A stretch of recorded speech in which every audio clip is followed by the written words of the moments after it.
Hello everyone, welcome to the Purple Curtain podcast. This is John, This is Rusty. and today we're mostly going to be talking about Sing Out sales and also all the adverts that Nogizaka have been doing recently. hmm So I've got the figures for Sing Out sales, and it seems like the first week sales are 1,004,000, which is a little bit lower than Kaidi Michi's, which were 1,060,000. hmm So, like I kind of look at this and I think, first thing, it's not bad. I think that's something that should always be recognised. If you sell more than a million singles in the first week, hmm you aren't really doing anything wrong. hmm And it's not even really a particularly big drop, but I think what we might be seeing is we might be seeing a situation where Nogizaka's sales have kind of hit their peak. They're probably not going to get much bigger from now on. I mean, how would you feel about that? Yeah, I agree. I mean, you can't really sell much more than 1 million, to be honest, unless you have a breakout single. And if you want to look at, for example, AKB, they always were reinforced by, the handshake sale from other sister group. So Hmm. there's literally hundreds of girls doing handshake for AKB sale to sustain their million selling streak. Nogi only have 30, 40-ish girls, so Yeah, I don't think Nogizaka will ever really sell the same kind of numbers that AKB does unless they have a breakout single. Might happen. Even if they do have a breakout single, though, if you look at the kind of sales numbers for groups who aren't like big idol groups like Nogizaka or AKB, hmm even a big hit would probably only tack on maybe like 500,000 sales. And hmm that's kind of assuming we're talking about like a really big hit as well. yeah. And AKB's biggest sellers tend to be So Sankyo singles or something as well. hmm So yeah, like I think we've kind of talked in previous episodes about how far we think Nogizaka sales can go. I think this is probably just about the limit. hmm Yeah, and we also have to recognize that I think people are buying less and less physical albums, you know what I mean? Yeah. People for Nokia and AKB and other idol groups do it because of Handshake, and maybe to collect photos and other collectibles. But when it comes to actual like song that actually hit the mainstream and become popular and become something that people sing in karaoke's, I think many of those are downloaded now. There is like people didn't buy 10,000 copies of Lemon, for Yeah. example, the song that broke up last year. It's mostly probably stream or download online. And yeah, so if Loki do have a breakout song, it might not affect the physical sale as much as we imagined in the past anyways. So yeah, I think like roughly selling 1 million, that's like roughly the limits of what we can do right now. Yeah, I mean, because again, what we're actually talking about here is specifically the Oricon sales numbers, hmm which Oricon still doesn't count digital sales, does it? I think they do, but it's in a diluted fashion. I think like there's a formula now, and like if you stream something a certain amount of time, it counts as one. Hmm. But it's like a bigger number, for example, like 20 or something. So it's a little bit, I don't know, less. It's a bit weird. I'm not sure is it fair or not, but I guess it's better than nothing. And they also don't count Spotify, so that's unfortunate. Yeah, I mean, so like to give like some context, while this is a slight dip from Kylie Michi, it's still higher sales than Chikochu, which was 988,000. And the highest selling single in the first week was Synchronicity, which was 1,110,000. hmm So, we have kind of got a situation where the sales are plateaued, but I don't necessarily think that's a bad thing.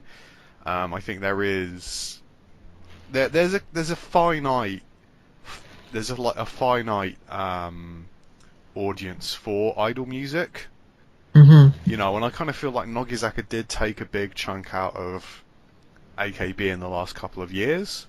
Hmm. But there's still, unless you have a breakout single, there really is, like a finite number of people who are actually going to buy idol singles. Yeah, Especially I because, think. as we said, the number of single sales which can be linked to handshake sales is limited. Hmm. Because, I mean, Nogizaka's a big group, like, I Hmm. don't want to pretend that it's not, but it's nowhere near as big as 48 group is, so we can't Hmm. really expect to reach that level. But Yeah. I'm actually quite, I'm actually quite happy with the sales, really. Yeah, and I guess you're feeling the emotion the songs try to convey, being happy about themselves. Yeah, But yeah, I was saying I think they were trying to make this song a breakout single, but yeah, I think they were. Like, I don't think that they went all into the extent where it would be some kind of net loss or anything like that. I think they were trying quite hard for it to be a breakout single that didn't happen. But what I would say is that, Nogizaka have actually had a fairly hard time of things recently with a lot of members leaving, including, like in Nar-chan, one of the most important members they've ever had. yeah. So if you sort of take that in context, this is actually very good Hmm. Yeah, I think it's because pretty decent. Hmm. if you've lost your biggest member, you kind of expect that to be a problem. Hmm. We've also been losing members like like Wakatsuki and Yutan, who are not the biggest members of groups we've ever had, but are definitely like significant members with pretty big fan bases. Hmm. Yeah, so considering all that, I think we are doing pretty well sustaining ourselves.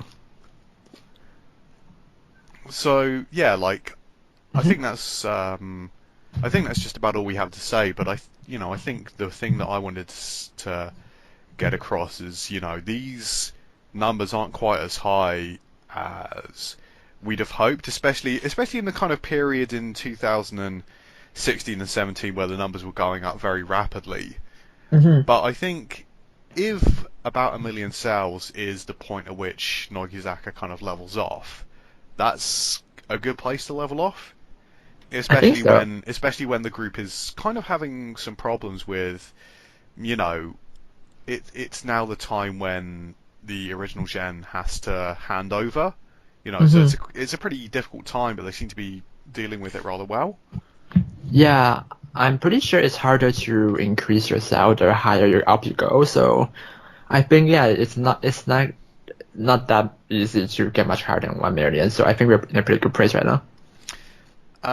Also, talking about Nanase, there is a new documentary coming out soon. Hmm. Um, the image for it is it's Nanase and Mayan hugging, isn't it, during Nanase's graduation concert? Hmm. So it seems like this documentary might be quite focused on Nanase in the sense that it's going to tell the story of, um, the first chapter of Nogizaka really starting to come to an end, and like the first era definitively ending, and the group moving forward. Hmm. So I'm really actually looking forward to this because I mean, idol documentaries don't tend to tell you very much that you don't already know.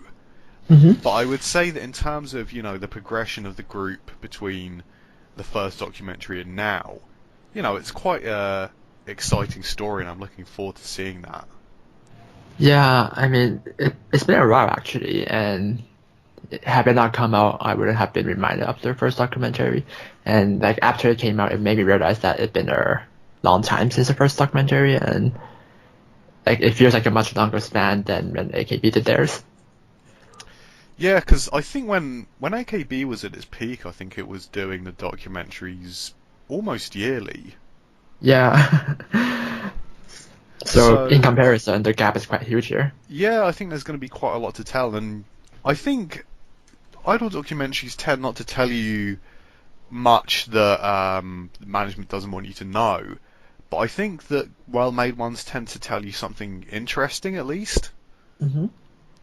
And like I said, that I think the relationships within a group is something that I'd really like to know a bit more about, even if it's just small things. Mm-hmm. Um, No. and I think there's some interesting things to deal with. Like, I'm kind of wondering how this documentary will deal with stuff like, you know, like, you know, I think there's some things like, for example, you know, like Ki-chan and Kuboshi having to take time off because of Mm. fans. Like, I'm wondering whether they'll approach that or not. I kind of feel like Mhm. they might be unwilling to approach that because it's basically talking about the fan base being a bit shit. Um, but yeah, like I am quite interesting to see how they're gonna deal with that. Mhm. Yeah, one of my worries is that they're going to focus excessively on certain individual and come to skim over or not talk at all about others. I remember the first documentary barely talk about Anders, for example. And yeah, I'm glad they're not like releasing a documentary every year because that's like excessive a bit, I think. But on the other hand, but it's been such a long gap and there have been so much that happened and there are so many members. So it's almost certain that they're not going to be able to cover everyone in a way that's sufficiently satisfactory to everyone. And Yeah, I mean, I think a couple of people mentioned that with Asuka becoming center, there Mhm. might be more focus on unders than there would have been otherwise. Mm, Um, I'm not sure how much I expect in that regard, but it made me a little bit more hopeful at least. mhm. That's true, I guess. If you want to talk about Asuka's rise, and there's definitely something you can just skim over. Um, if you're going to, I don't know, I'm very curious about the distribution of time. If you're going to talk a lot about Najang, then maybe that's a bit more possible. But to be honest, Najang have a lot of friends in unders, and there are not some buds regulars too. So I don't know. I don't know. It really depends on how they do it. Hopefully, it'll be done well. Yeah, talking about it being every year like would be way too much. I don't think they are going to do this, but one thing I would like to see would I quite like to see a documentary similar to the ones which Equal Love do. Mm-hmm. I don't know whether I think some of the people who listen might be familiar with this, but Equal Love have actually been releasing documentary episodes on their YouTube channel basically since they formed. Mm, Sort of like half-hour ones every. I think it's probably become like every like 4 or 5 months now. mm. But they sort of, you know, like they'll sort of like focus in on one little thing. I think that would be something that I'd quite like to see Nogizaka do, although I don't really expect it to happen. Yeah, I like that. I think that's a really fabulous idea. And similarly, I don't expect management to do that, but that sounds like something that's fabulous. It kind of reminds me of their documentary they have for, it was several members, but I think there was a particular focus on Matsun. It was way back for, I think it was, Kizi Tarakata Omori's bonus video, or like a single around that time. But basically, for a single around that time, they had their bonus content that was not just their bonus video we usually expect, but a documentary. And I thought that was quite nice, quite well done. And I always thought it was kind of a shame that they didn't have more of those. And because they're relatively short and relatively more like focused on certain people and not necessarily the top member, like Majun wasn't the top member anymore back then. So it was something quite nice to see. And they also like talk a bit about other members. So if the Equal Love documentary remind me of that, and it would have been nice if they done more of those, but yeah, they didn't. Yeah. Mhm. Um, like another little thing which we wanted to talk about is recently we've kind of been. I mean, it's not really a big deal, but I've sort of seen recently on Twitter like people complaining about Nanase being center and people complaining about Asuka being center. And we just wanted to talk a little bit about what we think defines a good ace of the Mm. group. Mhm. You know, when I was talking about this, I thought there's four things which I think are important. Um, Mhm. the first thing is fan base. So, you know, like fans of the group who support this particular member. Second thing that I thought was important was recognition. So that's people who aren't really members of the group who know who they are. Mm-hmm. So, and the third thing is ability. Personally speaking, I think that when you're talking about idols' ability, you can sort of look at the more obvious things like singing and dancing. Mm-hmm. Like obviously, like if every idol was a better singer and dancer, that would probably be a good thing. Mm-hmm. But I also think like the ability to, like charm people and get people on side and sort of turn them into fans Mm-hmm. is a very important talent, and it's not something that every single idol has. So when Mm. I'm talking about ability, I'm also including things like that as well. Mm-hmm.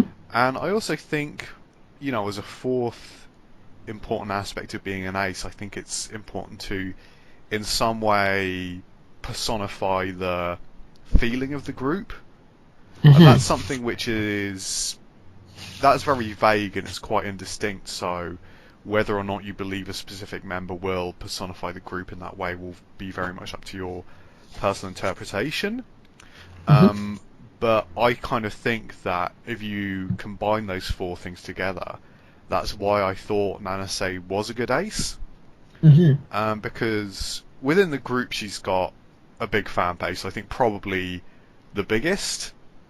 Yeah. We're kind of guessing here because things like handshake sales and merchandise sales are limited. They can only actually go up to a certain number, and most of the popular members within the group will hit those numbers regularly. Mm-hmm. But I think, if you just look at, who people say they support, I would say that Nanase was probably the most popular member. Mm-hmm. In terms of recognition, I would say, she does lose out to Mayan. Mm-hmm. She may even arguably lose out to people like Ika-chan as well, Mm-hmm. maybe. But she's definitely, I think, an individual who people will know. Mm-hmm. Maybe not all that well. I mean, they might only know her as Nogizaka Center, whereas somebody like Mayan might be more well known as herself. Mm-hmm. But she's definitely well recognised, and I think in terms of ability, I think Nanase is one of the best idols in terms of getting people to like her. Mm. And that's, I think when you're looking at J-pop, that's really the most important thing. Mm-hmm. And I think finally, in terms of, I think one of the things that I wrote when people were talking about Nanase being center was that, like people like Mayan may have made Nogizaka popular, but Mm-hmm. Nanase was the person who made Nogizaka like Nogizaka. There's something about her personality which I think personifies and embodies the group, which is Mm-hmm. why whenever Nanase was chosen as center, I always thought it felt very natural. Mm-hmm. It almost felt like the default choice, even though she's not the member who's been the center most by any stretch of the imagination. Especially if we're only talking about solo centers. Mm-hmm. So I mean, for those reasons, I always felt that Nanase was very appropriate as the ace of the group, even though perhaps Mayan would be someone who the public would recognise more. Mm-hmm. Yeah, I basically agree with what you said. Maybe there's slight variation in how I define certain things, but Yeah. basically I agree. Um, in the Mandarin fandom, they often like to use two terms, and I'm not sure it's actually used elsewhere in Japan or whatever, but it's basically literally translates to inside the village and outside the village. Mm. And what people are saying basically is that inside the village, Nanase is the top, while outside the village, Maya is the top. And it just means that within the fandom, Nanase was very clearly the most popular idol within Nogi. You look at handshake style, you look at merchandise style, you look at Nogi core number, for example, and all those other kind of number you can look at. And Nanase often have the most passionate fan base, the fan base that's ranges spend the most maybe, and definitely one of the most numerous fan base at least. So If you're just looking at it from the fandom perspective, Nanase was clearly top, and there was no, like, there's not really a point. There's no really a point in disputing that really. But yeah, if you look outside, Ma Yang was the top, and the recently released Nikkei number, which look at public recognition and public interest, you can see Ma Yang's definitely way ahead of everyone else, and almost to the top right group, which is like where all the top entertainers are. So Ma Yan's definitely a powerhouse in this matter, and I guess depending on how you define ace, well, I say depending on what you want to do for that particular single, you might go with either of them. But going with Nanase was not real at all, because as you mentioned, Nanase was very popular within the fandom, and arguably still is very popular inside the fandom too, and definitely have a lasting impact on the image of Nogi. I think on the third point you mentioned, I would make a little bit of a distinction there. Like the way I see it is that ideally you want someone who, if they go out to the public, they can turn people into someone who's potentially interested in Nogi, or potentially turn them into someone who's going to be a fan. So I can see people arguing whether Nanase is the best at this or not. Like, I think Nanase is fabulous on the shows within the village. It's like, she's very, very endearing on Nogi 2. She's very endearing on other Nogi show. Outside, I can see the argument saying that she's not the best in that regard. And yeah, no, I can see where you're coming from there. Yeah, like for example, some people might argue Ikuchan's the best since she's very interesting and she can grab people's attention with all her weird gambits, I guess. Yeah, I think But, yeah. Ikuchan and Hori are both. Mm-hmm. They're both very good at bringing their persona into sort of like areas where like people have no particular interest in idols.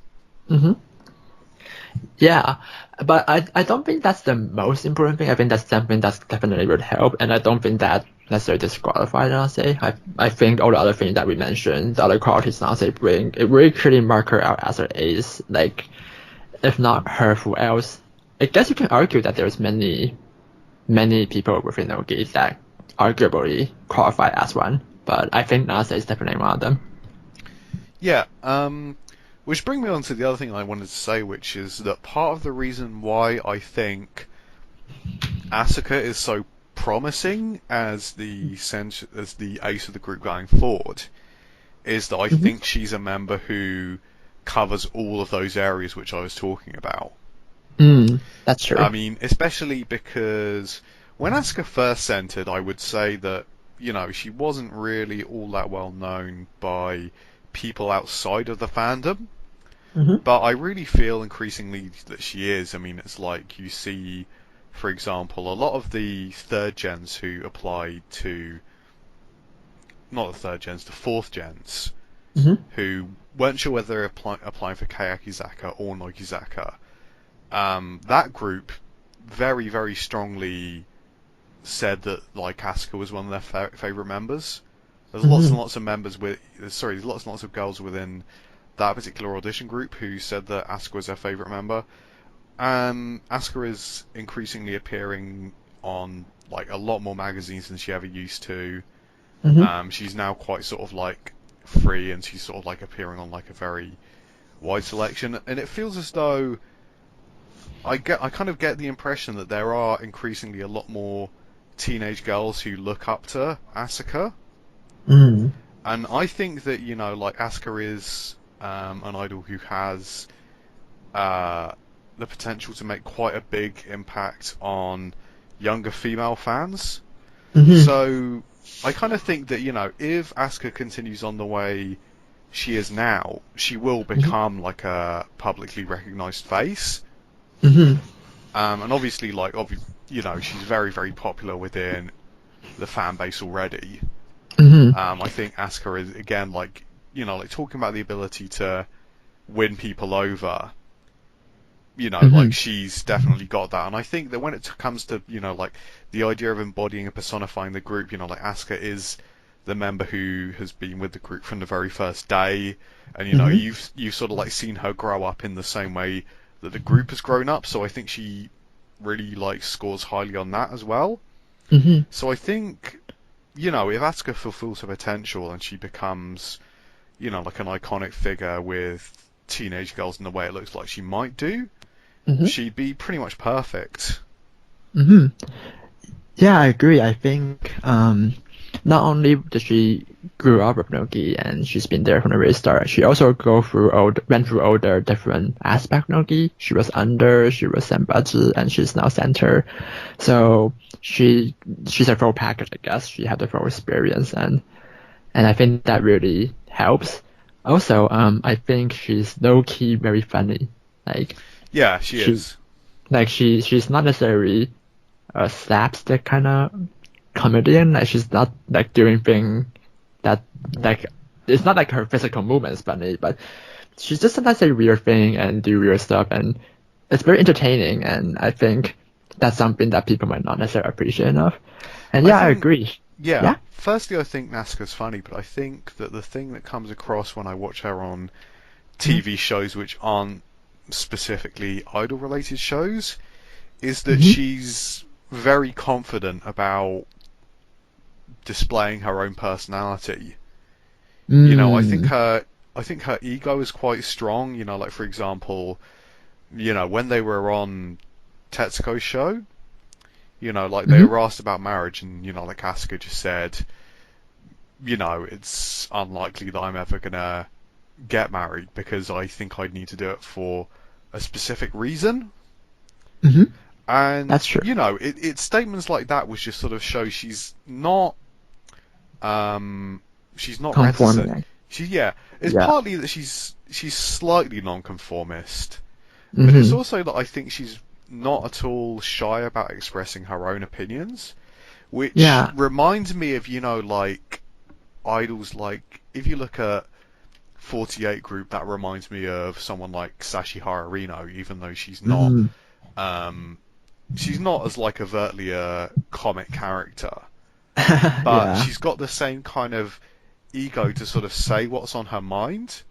Mm-hmm. And it also reminds me a little bit of, for example, from Hello Project, Michishige Sayumi, Mm. in terms of, like being unafraid to speak what's on her mind.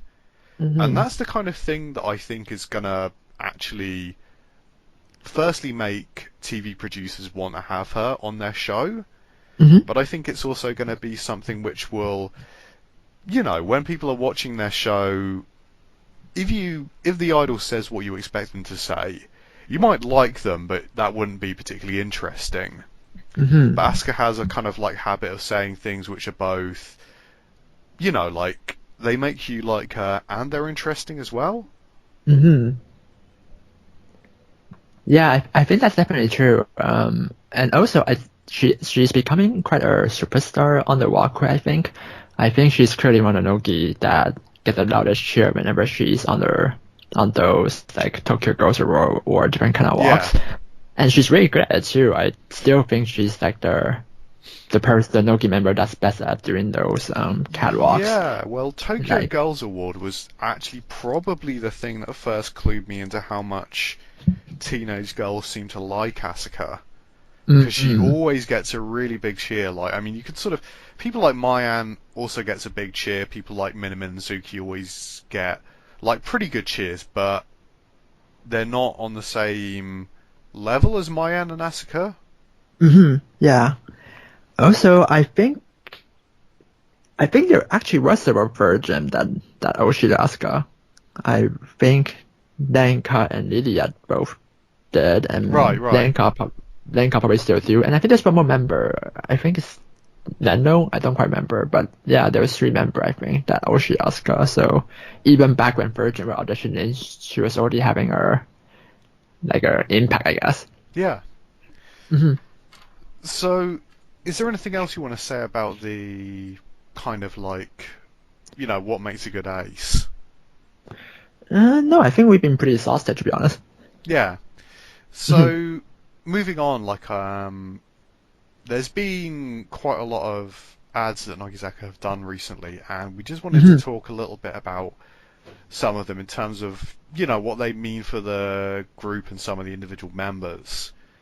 The one that I wanted to talk about the most was that Nogizaka has been involved in an advert which promotes blood donation. And this is something, like on a personal level, I think blood donation is a great thing. So I am really, really pleased that Nogizaka have become involved in this. Because I think this is not actually the first time that they've been involved with promoting blood donation. I think it's now become a regular thing. But I also think it's really, really good because, like a national campaign wouldn't ask an idol group to become involved in their campaign unless they were a really, really big deal. So, that's part of why I'm pleased, because it's, Nogizaka as a group have become prominent enough that people who aren't really interested in idols will sort of like see them as something which can, like motivate the general public in some way. So it's a good cause. Yeah, so like I'm really, really pleased because I approve of what they're doing personally, but it really seems to be like a kind of marker for, how well known they are in with the general public now. And on a personal level, I'm also very pleased because Mizuki has been involved in this ad campaign, and she's also like appeared in a couple of the public meetings that have been related to the launch of it as well, which is the first thing she's done with the group for a couple of months. And it also, following on from that, Mizuki has confirmed that she's going to be returning to the group before the Nagoya Dome concert, so she'll be back with the group within the month. Yeah, it's good to see that they're promoting a good cause. And speaking of Mizuki, I don't know about you, but it feels like she's coming back relatively fast, I guess. It's a relatively short hiatus compared to some of the other members, for example. Yeah, I mean, part of this, I think it might be, is, there were rumors around the time that Sing Out Senbatsu was confirmed, that Mizuki would be the single which we've got coming up. So I wonder whether part of it might be that Mizuki is coming back as soon as possible because the group wants to reintegrate her before she's confirmed the center, if that's something that happened. I mean, I know we're talking about, like a hypothetical scenario, but that probably would be the thing that they do if they were going to do that. There's actually okay, I hope our audience don't mind spoiler, but well, we already spoiled it in a previous episode, so if people don't know the spoiler, they weren't listening, so I don't feel bad. Yeah, well, I guess I'm doomed anyway. So, yeah, Mizuki, I think have a very high chance of becoming center because the person who released this info wasn't just any person. It's like someone with a track record and have been pretty accurate in the past when making like predictions. So, there's a good chance Mizuki will be center. So what you just said, it's highly possible, I think. And the whole thing reminded me of how Ikuchan came back and she centered for Nandome back then. Especially because they're quite similar situations, aren't they? Because Ikuchan was on hiatus for a very specific work thing, wasn't she? She was actually getting into college. Oh, is that what? Okay. Yes, which I guess was a big deal for her since, she's learning about musical and piano and that kind of stuff, and I guess it's arguably it helped her work. So, but she came back with both not only like announcement to be center, but also she came back to not center, but to play the main role for a musical. So it was like a package that came back, and I mean, I'm not sure there blood donation CM as big as a musical thing. But if they're packaging her to come back, you can kind of get that sense that that's following their roots that Ikuchan came back with. Yeah, so I mean, well, in the sense that they were both, they were both hiatuses, which, were based on the fact that just their workload was too high. Mm. But they weren't sort of, if you look at Ki-chan or Kuboshi's hiatus, Mm. I think work played a role, but there was a feeling of personally being overwhelmed with being an idol. Whereas Yeah. this is just a case of like Zuki has too much work to do within too short a period of time because Mm. she also has to do this drama. So Yeah, like for Ikuchan and Mizuki, it feels more like a physical limit, whereas for Kuboshi and for Kijang, it feels more like a mental health kind of thing. yeah. Hmm. Um. Regardless, I'm So happy she's coming back, and maybe she'll get some other stuff to come back to, just like Ikuchan. yeah. I mean, Mhm. uh. Also, we have Hori, Minamin, and Yoda in an advert for. It's actually an advert for NHK's coverage of the Women's World Cup. Because I Mm. did see this advert and I was a little bit like, if this is by the Japan Football Federation or FIFA, why do they not have footballers in there? Yeah, But I don't know, maybe. it's the cover. It's NHK's advert for its coverage of the Women's World Cup, which Mm. like again is good because I think it's like NHK is the national broadcaster, so Hmm. any time that they like choose an idol group to promote something, that's a big deal Hmm. because like the NHK is sort of saying how can we reach the biggest audience possible as a national broadcaster, and they've decided to choose Nogizaka. So like again, I think that's a very positive sign about how their profile is seen by the country at large. Hmm. Yeah, and just like the blood donation thing, this is something that's like been ongoing. There have been commercial like this before. I'm not sure is it for FIFA specifically or, but it's football related too. And there was a previous CM where I think it's Mayang and Minami was there too, and she used her head to knock a ball. I don't know if you remember Yeah. that. So So, yeah, I think so again yeah. it was NHK's coverage of Mhm. something, although it wouldn't have been an international tournament because they're every 4 years.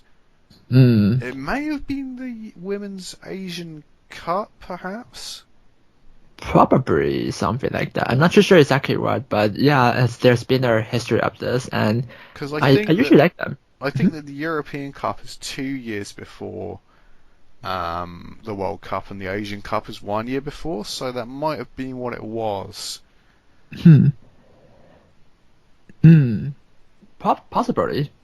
Make me wonder, do NHK like do they not have popular footballer to do these commercial, or they Yeah, just well, prefer? I mean, I'm going to give my personal guess about this. I think that what this is that NHK has chosen Nogizaka because basically, if you want people to watch um, women's sport, like it's mostly going to be girls. I think broadcasters tend to give up on the idea of getting men to watch women's sport, which I think is a little bit defeatist and wrong. But Hmm. I think they're looking at the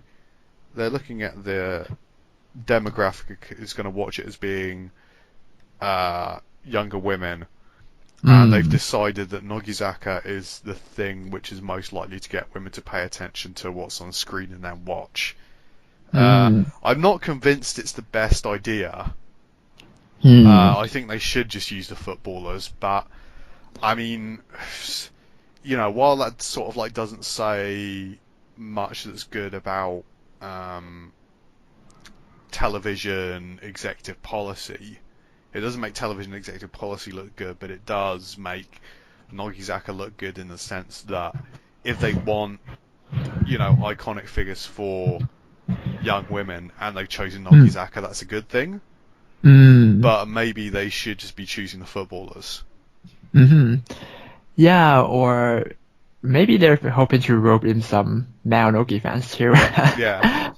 I mean, Yeah. talking about iconic figures, it's like in the past, like the iconic player of like the Japanese team which won the Women's World Cup the last time it was on was I can't remember her first name, but her surname is Homare, and she's since retired. Mm. I'm not familiar with. I mean, I'm kind of vaguely familiar with a couple of the players on the current Japanese women's team, but the sort of like fame of the individual players is not quite as high as it was for the last World Mm-hmm. Cup, which I think might Mm-hmm. have played a role, possibly. Possibly. This CM also remind me of there was a song that Nogi did to promote the 2012 FIFA Under 20 Women's World Cup, and maybe since then there's just been this connection and they've been building on that. Hmm. It So was from Hashide Bicycle back then. It was a coupling song. Hito wa naze hashiru no ka. yeah, I think I vaguely remember some football related, like Nogi Doko stuff back then. Maybe. Yeah, I think so. Yeah, I think there was something like that. Yeah. Um, but anyway, like moving on, like those are two fairly big adverts the group got as a whole. But we also wanted to talk a little bit about Mayan is really emerging as the ad queen of Japan right now. So we've got 3 ads here we wanted to talk about. The first ad is actually with Kaz, Ikuchan, and Hori for ice cream. Mhm. The name of the actual product is quite long, so I'm just going to say it's Meiji Company Ice Mm. Cream, Mhm. and Fairy Mayan produces ice cream for Kaz, Ikuchan, and Hori. But like Meiji's a big deal. I mean, Yeah. they're a food company that even I know, and I don't eat Japanese food. Yeah, just like the previous two, this one has been ongoing, but I think the fact that they're ongoing speaks to the fact that they're doing well. You know what I mean? So And these, yeah, I also thought this one was interesting because it throws in Kaz's amazing line as well, yeah, yeah. which is I'm. something that like only fans are going to understand this. So it's obvious that the people who made this advert think that Kaz's line is a big enough deal that enough people will notice this and enough people will want to go and buy the product that's worth putting it in. Mm, yeah, this line reminds me way back. I think it might be Hashide Bicycle era too, or a bit after that, but um. In a particular Doko episode, it was definitely Doko, so it was very early, and they were doing a promotional campaign for one of the single, and Kaz went to like a kindergarten, and they all know her amazing gag, Huh. which was a little bit surprising to me because Noki Doko is a late night show like one, right? And you wouldn't expect these kids to be watching them. Huh. But yeah, they all know it, and it was just a spontaneous reaction. So it made me sometimes wonder like how far-reaching Nogi's show are. Like maybe people record it on their videotape, which they do a lot in Japan, or maybe they watch it online, just like us on like I don't know, Bilibili or something. But I guess it's have a wider spread than we imagined. So with that in mind, maybe people like the ice cream commercial production team thinking that's a great idea would be a bit less surprising, but it's still very interesting to see how far reaching these things are. Yeah, especially because like ads will probably only last like about like 10 to 15 seconds. Like for example, Yeah. like I have kind of like noticed that Japanese adverts tend to be a lot shorter than the ones I see here in Britain. I don't know about other places. No, I think that's true. And they, so if they're going to use the time up, it's obviously like a big deal for them. Hmm. The other thing, like there's 2 other things which Maya has been advertising. The first thing she's been advertising is a mobile game. Hmm. And the interesting thing about this advert is this advert is about 15 seconds, but the making of video for this advert is about 3 minutes long. Hmm. It's posted on the, it's both posted on the company's webpage, sorry, on the company's YouTube. So it's interesting. Like it obviously feels like they feel like they've got a coup. They've pulled off a coup in getting Mayan to be in their advert. Mm. Yeah, and mobile game. I'm not familiar with this particular one, but mobile game can be doing pretty well in sales nowadays. So I imagine this is like very good for both Maya and for the company. Yeah, And it's a pretty good commercial. I like it. It's pretty cool. yeah. Well, I mean, it's basically a lot of the advert is basically cool looking Mayan. So Pretty much. Nogizaka fans definitely, you should go and look it up on Hmm. YouTube because yeah, there's some very very cool looking Mayan footage. Hmm. And the final thing which Mayan has been advertising is Mayan has been advertising the Google Pixel 3a phone Hmm. for SoftBank, which is not a bank, it's a mobile phone company. Yeah. Um, I actually don't know it. Like, I don't have the budget to really look into what phones are, like popular or not right now. But I Mm. do know that I looked this up on the internet, and this phone costs £30 a month if Hmm. you have like a contract for it, which is a lot. If people aren't Mm. familiar with British currency, £30 a month for a phone is a lot. So they've obviously like pushed the boat out in every respect, and it's not even like one advert that mine has been in. It's actually a series of like five, I think, Mm. like I slightly think the other different one. ones. I think the other one are like her introducing the features of this phone. Yeah. Hmm. So I mean, like really, this seems to be like a product which, like the makers are obviously like very very heavily pushing this specific product. Like it's like one of the most important ones they've got going on. So again, Hmm. the fact they want Mayan for this, I think, says a lot. Hmm. Yeah, and I think it's very interesting because Japan is very dominated by iPhones when it comes to their share of Yeah. their Well, smartphone I think market. ironically, like pretty much every single Nogizaka member uses an iPhone. I'm pretty sure Mayan does as well. Yeah. I heard only like Nancy use a Google phone, but I'm not too Yeah. sure about that. But yeah, it's ironic, and I guess it reflects Japan broadly speaking too. Like people just use iPhone there for whatever reason. Like people like iPhone there, and I think that both SoftBank and Google deciding to go with Mayan, it shows you that they believe Mayan have the reach to promote this phone. Yeah, And yeah. especially because this is obviously a big deal because I don't know about Japan, but I know that in the UK, having an advert for a specific phone model would be quite unusual. Like Mm, having an advert for a brand, hmm. wouldn't be surprising at all. But I can't really remember the last time I've seen an advert in this country for a specific phone model. It might be Mm, something that happens more in Japan, but it's obviously a big deal for Google. I mean, it's like I said, like Google is one of the biggest companies in the world, and they've chosen Mayan. So it's obvious that to the people who made this decision, Mayan is a hmm. big deal. Hmm. Yeah, I also quite like this commercial in itself, like Maya just dancing around and pointing at this phone. It's Yeah, very, very cute. It's kind of a good contrast with the previous one, the previous mobile game. CM is just Maya looking really, really cool, and here's Maya being really, really cute.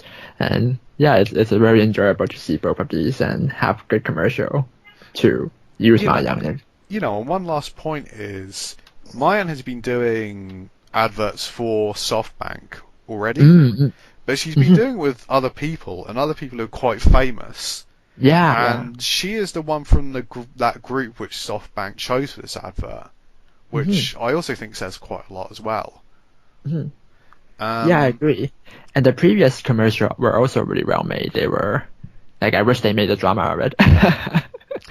so, I know, like another thing which I think is quite interesting here is that, along with Mouse, this is another tech company advert for Nogizaka as Mm, well. hmm So, again, if we sort of like look at the demographics, do they make, there is if you have like a Venn diagram of nerds, people who are interested hmm in technology and people who are interested in idols, you know, there's a lot of overlap there. hmm So maybe that might be why Nogizaka are being picked up by tech companies. Yeah, maybe. And it also goes way back to, I don't know, do you remember, but way back, Nogi also did commercials to promote HTC phones. Yes, I do kind of vaguely remember that. Or like I kind of have the image in my head now. Yeah, I think there was two separate ones. There was one where they have like balloons, I think. It was like Seppuku no Mannequin era. And then there was another one that was from, I think Hashide Bicycle era. Or, yeah, I think Hashide Bicycle. I'm glad they stopped doing that though, because I really, really, really dislike their head of HTC. Um, I don't know anything specific about HTC, but knowing what the heads of tech companies are like, that statement doesn't really surprise me in any way.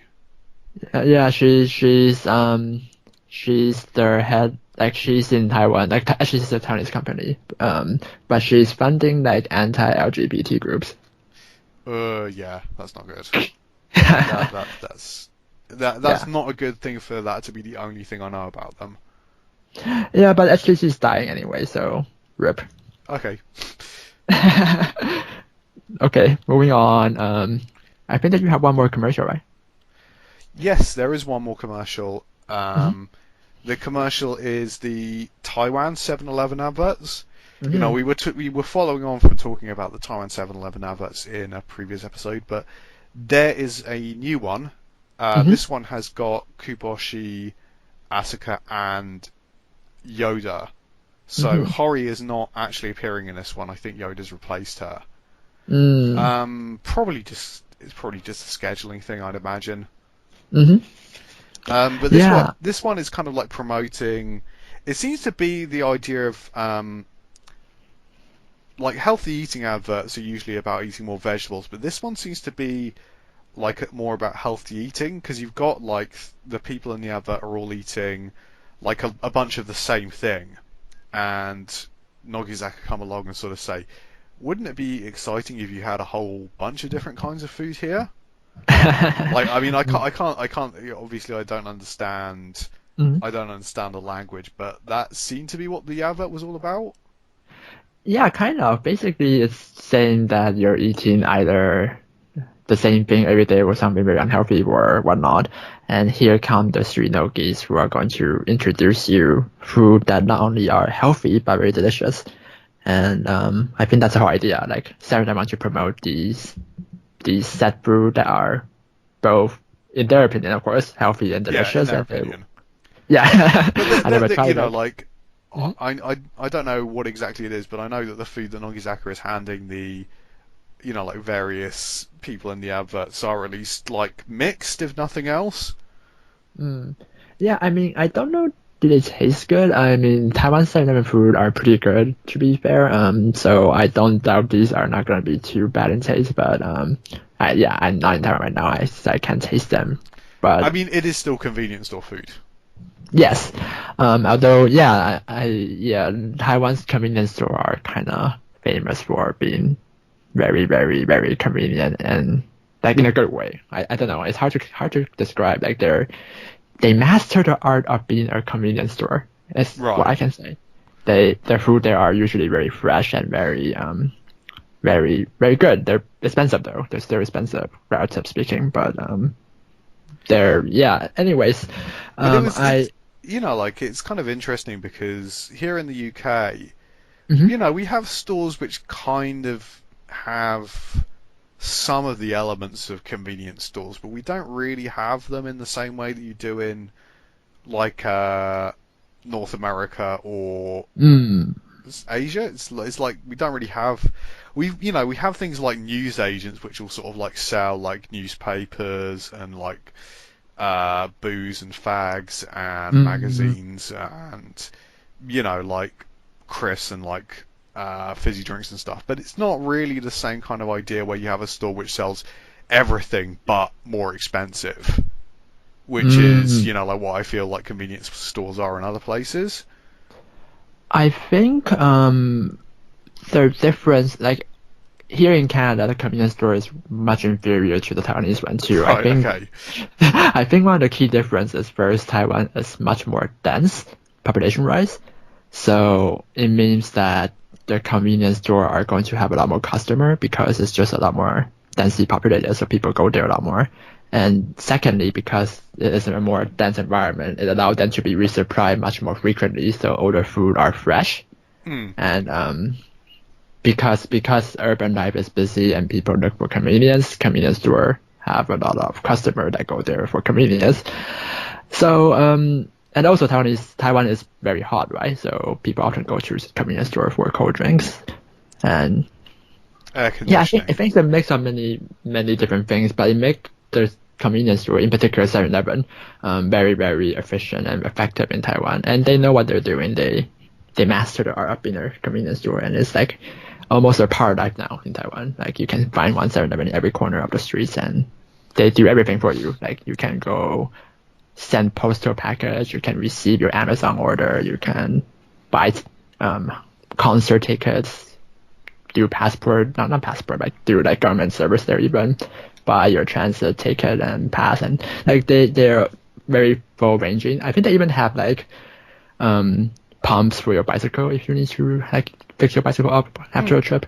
So they master the art being literally the store for convenience, and which is also why I'm very amused that they keep on hiring Nogi. Like it's got to be effective, right? That Yeah. Nogi is promoting them because it's not like Taiwan lack our own entertainers, and they're been like Nogi's been back for like 3 or 4 times now, I think. So it's also interesting to me that they keep on having Asuka and Koboshi back. I guess those two are popular Yeah. in Taiwan. Yeah.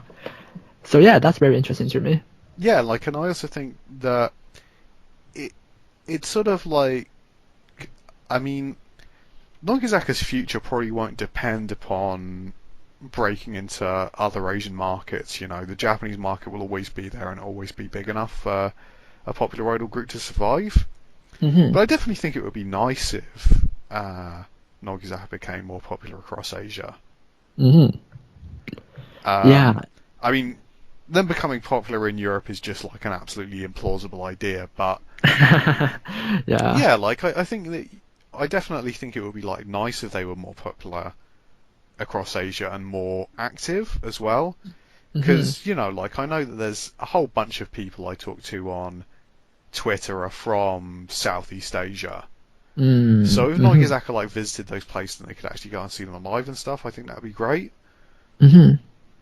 Um, there's also like one thing we've alluded to a couple of times when we were talking about adverts, which is that like Nikkei produced a ranking recently of like known female celebrities, and Hmm. Nogizaka did pretty well on it, didn't they?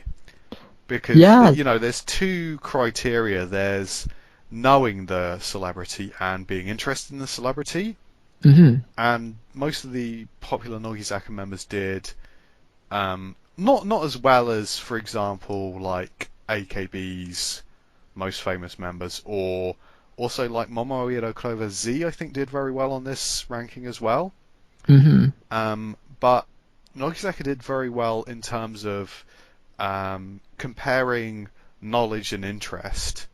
So Mm. Nogizaka did very well if people knew who they were, they tended to be more interested in them than some of the other people on that list. Yeah. So basically, if you've seen the graph, you'll notice that they drew like four circle, roughly speaking, and there's a circle in the top right, which is basically where all the most successful entertainers are. Usually they are actresses, but there are a few singers there as well.